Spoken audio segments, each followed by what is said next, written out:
the chains of empire. The Dominion had ruled for so long that many believed resistance was impossible. Their fleet stretched across thousands of light years.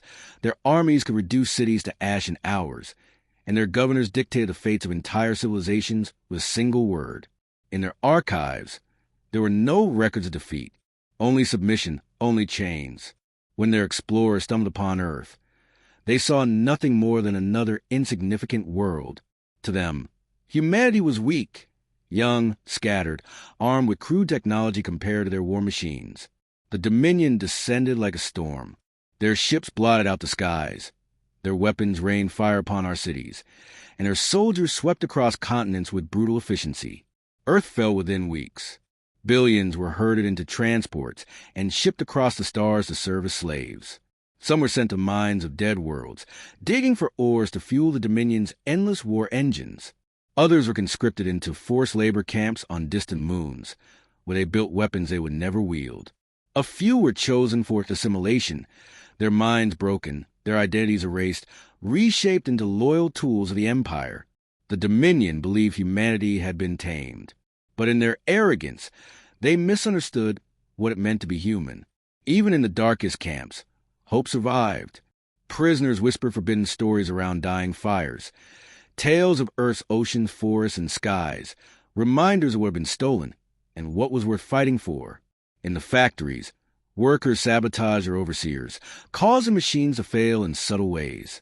In the mines, messages of rebellion were carved into stone, passed from one prisoner to another, spreading across entire star systems like an underground fire. The Dominion laughed at this resistance. To them, humans were no different from the dozens of other species they had broken. They mistook patience for weakness, endurance for submission. But in truth, humanity was waiting for the right moment, waiting for the chance to rise. And when it came, the galaxy would learn a truth the Dominion had forgotten. Empires may control stars, fleets, and worlds, but they could never control the will of a people who refused to kneel. Sparks in the dark. For decades, humanity endured beneath the Dominion's heel. The galaxy believed we had been broken, just as thousands of other species before us. But unlike those who faded into submission, we adapted. We hid our defiance, cloaking rebellion beneath the mask of obedience. And in the shadows, the first sparks began to glow. It started small, too small for the Dominion to notice. On the mining world of Koroth, a shipment of plasma drills was sabotaged, causing an explosion that buried an entire Dominion outpost under molten rock. On the slave farms of Drenhal, the humans whispered forbidden songs of Earth under stars, instilling courage into the young. In the orbital factories of Eurith, workers rigged fuel lines to malfunction, leaving warships vulnerable to accidents. Each act alone was insignificant, but together they were threads of a larger tapestry, an uprising waiting to be born. The Dominion dismissed these events as random failures, accidents caused by incompetent slaves. They never suspected the humans had organized something more. The truth was that far from Earth, hidden in the ruins of forgotten space stations and gutted warships, humans were gathering. Runaway slaves, deserters, and smugglers forged secret havens in the asteroid belts and nebulae where Dominion patrols rarely ventured. They called themselves the freeborn, men and women who refused to kneel. From scraps of metal and stolen parts, they built their first ship, a jagged, patchwork vessel cobbled together from Dominion wreckage. Its hull bore scars from countless battles, but it flew. And for those who boarded her, it was more than a ship. It was a promise. The promise that humanity would rise again. Their first victory was modest, yet it echoed across the galaxy. A Dominion supply convoy was ambushed in the void between systems. The freeborn struck fast, their patched-together ship darting through the darkness like a phantom. They captured weapons, food, and fuel. And for the first time since Earth's fall, humans held Dominion blood in their hands. The Empire was furious. They dispatched fleets, scouring the sectors, hunting the rebels. But every time they closed in, the humans vanished into nebulae, asteroid belts, or derelict ruins. Each failed attempt fed the legend of the ghosts of Earth, as whispers spread among enslaved species. Humans fight back. Humans bleed the Dominion. Humans are free. For the first time, hope stirred not only in human hearts, but in those of countless other conquered peoples. If the weakest race could defy the Dominion, perhaps the rest of the galaxy could as well. The Dominion dismissed it all as propaganda. They controlled the stars, the fleets, the economies of 1,000 worlds. To them, humanity was still nothing. But they had made one fatal mistake. They had taught us how their empire worked. They had trained us in their weapons, their ships, their weaknesses. And now, those lessons would be turned against them. The sparks had been lit. Soon, the galaxy would burn. The rise of the forgotten. The Freeborn's first victory sent shockwaves across the Dominion. For centuries, the Empire had crushed rebellions with casual efficiency. But humanity's defiance was different. It wasn't a planet rising. It was a people scattered across 1,000 worlds, coordinated in ways the Dominion couldn't comprehend. And most dangerous of all, their rebellion spread hope. The Empire tightened its grip. Slave quotas doubled. Punishments grew harsher. Entire camps were purged at the faintest whisper of human defiance. They believed fear would extinguish the fire. Instead, it only fanned flames. Every strike by the Freeborn was carefully chosen, not to destroy, but to inspire. A single ambush freed hundreds of slaves from a Dominion transport near the ruins of Vedra. A stolen weapons cache was delivered to the oppressed workers of Corthan IV, arming them with tools of rebellion. A massive fuel depot exploded in the mirror system, leaving entire Dominion fleets stranded and vulnerable. Each victory was a message. You are not alone. And others listened. The Renari, a once proud people reduced to living husks under Dominion chains, sent envoys to the humans. The Darkeen, warriors stripped of their honor and forced into servitude, pledged their blades to the freeborn cause. Even the scattered Valen, whose homeworld had been burned to ash centuries earlier, saw in humanity a reflection of their own struggle and a chance to finally strike back. For the first time in generations, the enslaved species of the galaxy began to unite. And at the heart of it all, guiding them, was a ragtag fleet of humans who had nothing left to lose. The Freeborn grew from one ship to dozens. Each vessel was stolen, salvaged, or built in secret foundries hidden within asteroid fields. The humans repurposed Dominion technology in ways its creators never intended, turning mining lasers into weapons, scrap hulls into warships, and scavenged AI into tactical advisors. Their fleet was ugly, unpredictable, and patched together from 100 different origins. But it worked, and the galaxy began to whisper a new name, the Resistance. The Dominion was no longer laughing.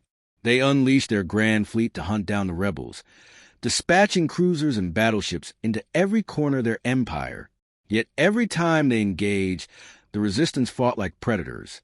They struck from the shadows, bled their enemies dry, and vanished before overwhelming numbers could arrive. For the first time in living memory, Dominion commanders tasted fear. But fear turned to desperation. The Empire made a decision it had never made before. To return to Earth, not to occupy, but to obliterate. If humanity's cradle was destroyed beyond recognition, the Dominion believed their spirit would break. They would erase not just a homeworld, but the memory of what it meant to be human. What they did not understand was this. Earth was no longer a grave. It was a beacon, hidden deep within its shattered cities.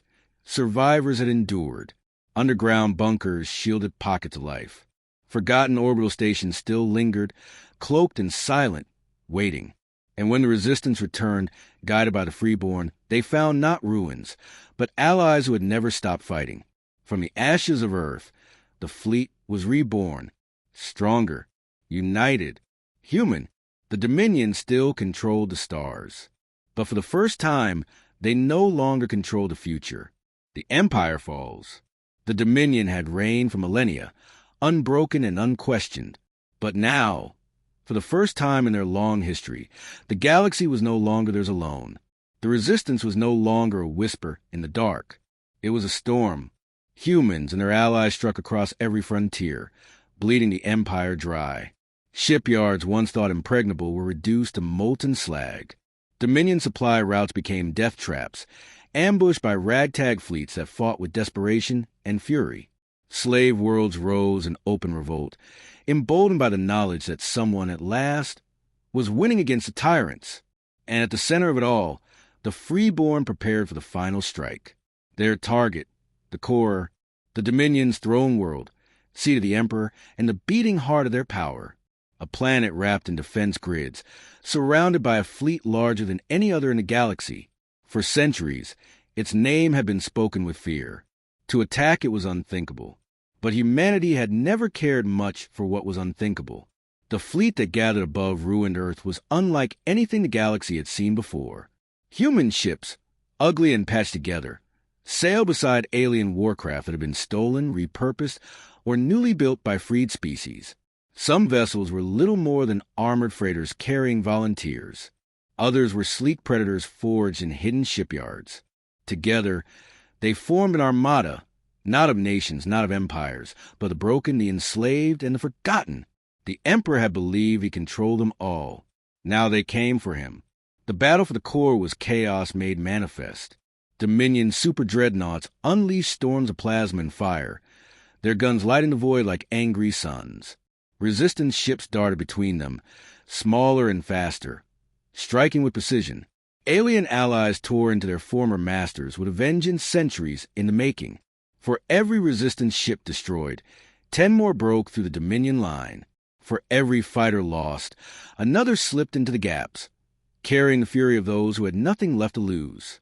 And then, for the first time in history, the Dominion fleet began to break. Admirals who had never known defeat were outmaneuvered. Soldiers who had never feared death now faced enemies who fought not for conquest, but for freedom. The Empire's strength was its chains, and those chains had finally snapped. The Freeborn's flagship, the Defiance, led the final charge. Once a battered refugee vessel, it now carried the hopes of a dozen species.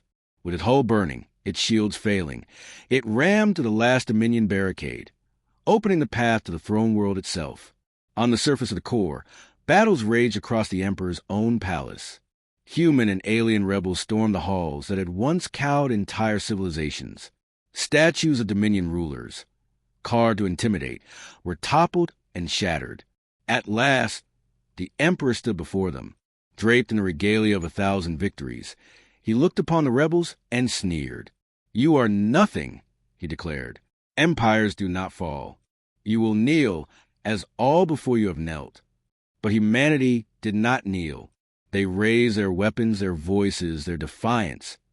And for the first time in history, the throne of the Dominion was brought crashing down. The galaxy erupted in celebration. The chains that had bound billions were broken. The stars, once controlled by a tyrant, now belonged to free. And humanity, once thought weak and primitive, had proven the truth the Dominion could never accept. They controlled the stars, but they could never control us.